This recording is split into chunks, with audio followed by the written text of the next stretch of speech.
Jung called these psychological complexes formed from childhood traumas or past wounds. They don't vanish.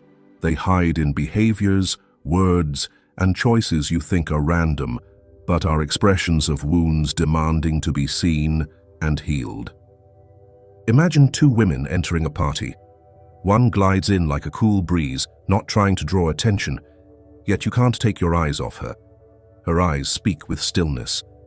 Her posture says, "I am here."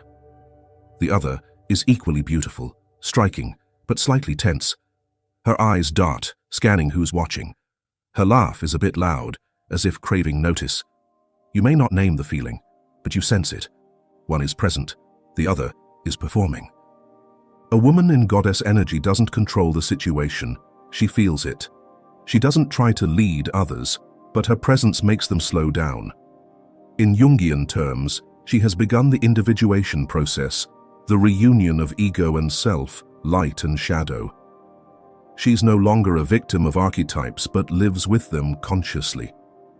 Conversely, a woman in wound energy is often hijacked by unintegrated archetypes, perhaps the shadow, causing her to overreact to what she hates in others because it's what she can't accept in herself. Or an immature anima, trapping her in fantasies of a savior-like love, seeking a partner as a psychological rescuer. These women often repeat patterns, loving the wrong people, overworking, feeling easily hurt, yet always blaming themselves for being too weak. But that's not the truth. They're simply living from their wounds instead of their self. In Christianity, the Virgin Mary is a profound archetype of a woman in goddess energy. She holds no political power, doesn't use words to influence, yet her presence radiates inner strength. Mary embodies acceptance, absolute trust in divine will, listening to the angel without panic or resistance, and embracing her mission with quiet resolve. Compare this to Eve, the first woman, who is also worth contemplating. Eve isn't bad, but she's a classic symbol of a woman led by wound and unconscious desire. She listens to the serpent, a timeless symbol of the unintegrated unconscious, acting not from conscious choice, but from an unclear complex of power, curiosity, and a desire to transcend limits. That act leads her and humanity into a state of fall, as Jung explained. When the shadow is denied, it controls you from within. If you've ever noticed yourself acting not because you want to, but because you fear being left behind, pause. Write that moment down, in words, thoughts, or a comment below, as a marker for the journey of choosing to live from yourself, not your wounds. The most important thing is, no one is born in a goddess state. No one is perfect, always present, always radiating positive energy. Everyone has wounds, shadows. The difference lies in your choice. Jung said, "The sole purpose of human existence is to kindle a light in the darkness of mere being." A woman in goddess energy doesn't deny her darkness. She embraces it, understands it, and transforms it into strength. She doesn't need to prove she loves herself, because she treats herself like the person she loves most. From the way she speaks to herself each morning, to the way she doesn't blame herself for feeling tired. From the way she sets clear boundaries, to the way she doesn't abandon herself just because others do. Number 3. Jungian psychology on confidence. If goddess energy is the state of a woman who has transcended her wounds, then confidence is the light reflected from that journey. In Carl Jung's perspective, confidence isn't the hollow repetition of positive affirmations, a straightened posture, or a calculated smile. It is the inevitable outcome of a soul that has found its center. It isn't forged, it is awakened from within. Building on the previous section, where we distinguished between a woman acting from her wounds and one living from herself, we now delve deeper into something Jung alluded to throughout his work. True confidence cannot exist if the ego has not confronted its shadow, if the journey of individuation has not begun. and if the unconscious still controls us from behind the scenes. Imagine a mighty tree. What we see, its trunk, canopy and fruits, is merely the surface. Its true vitality lies in its roots. A confident woman is like a tree with roots sunk deep into the soil of her soul. Those roots are self-understanding, the acceptance of both light and shadow, and the courage to no longer fear herself. Because of this, she doesn't need to convince others of her worth. She already believes in it. In Jungian psychology, true confidence only emerges when the ego no longer strains to hide wounds. An immature ego constantly seeks to project a perfect, flawless image, leading to performing, straining to display something that doesn't align with the inner self. In those moments, you become tense, easily triggered by the slightest remarks. A casual comment from someone else can shatter you. That isn't confidence, it's defensiveness disguised as confidence.